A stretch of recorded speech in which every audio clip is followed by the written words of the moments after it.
Salut, bienvenue dans cette série des contes effrayants, des témoignages et mystères.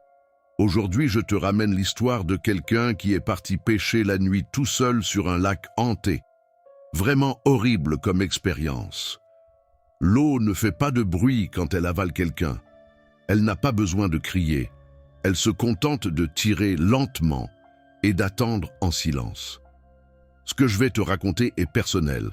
Je n'ai jamais osé en parler à ma famille, ni à mes amis, parce que personne ne croirait une seule seconde ce qui m'est arrivé ce soir-là. Je suis parti pêcher, seul, sur un lac que je connaissais, ou que je croyais connaître. Installe-toi, éteins la lumière si tu oses, et si tu veux que je continue à t'emmener au bord du réel, tu peux t'abonner. Mais attention, parfois, ce qu'on écoute nous suit jusque dans nos rêves.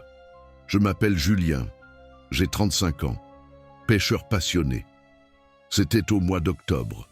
L'eau était calme, l'air frais. J'avais besoin de solitude, d'un moment pour moi. J'ai pris mon matériel et je suis allé au lac du Boucher, un endroit que j'adorais depuis l'enfance. Le lac est immense, entouré d'une forêt épaisse, aucun réseau. Il pose sa barque à l'eau à 19. Le crépuscule est sublime. Il rame doucement jusqu'au centre, il jette sa ligne et il attend. Mais quelque chose n'est pas comme d'habitude, pas de poisson, pas un remous, juste une eau trop noire, une lune trop pâle. C'est comme si le lac respirait, mais sans moi. À 21, il entend un son étrange, une sorte de chant grave sous l'eau, lointain, presque imperceptible. Il se penche, écoute, puis un plouf derrière lui. Il se retourne, rien. Il éclaire l'eau avec sa lampe torche. Il croit voir une main pâle passer sous la barque. Mais l'eau est trouble et il se dit que c'est une algue. Mais je n'avais jamais vu d'algue avec des ongles. Il décide de ramer vers la rive, mais il se rend compte que la barque tourne en rond. Le rivage semble s'éloigner. Il entend des bruits de pas dans l'eau peu profonde derrière lui. Il tourne la tête, sur la rive, une silhouette, longue, mince, immobile. Mais quand il regarde avec la lampe, elle n'a pas d'ombre. Ce n'est pas une silhouette, c'est un vide dans le paysage. Il se souvient alors d'une histoire que son grand-père racontait. Ce lac, il n'a pas toujours été là. Avant, c'était un village, inondé, les maisons sont encore au fond. Il se rappelle aussi de cette croix plantée sur la berge, avec plusieurs prénoms gravés, des gens disparus en pêchant, tous de nuit, et je suis là, seul, comme eux.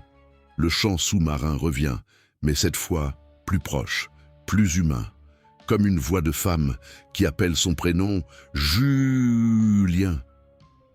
L'eau commence à bouillonner autour de la barque.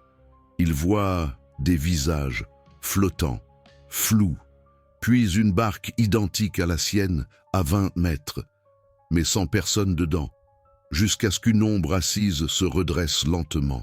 Il panique, jette sa lampe dans l'eau, il veut plonger, fuir, mais des mains l'attrapent par les chevilles, il se débat, hurle, il croit se noyer. Mais soudain, tout s'arrête. L'eau redevient lisse, la barque stable. Il est allongé dedans, seul, trempé, le silence absolu, juste, une berceuse très ancienne, portée par le vent.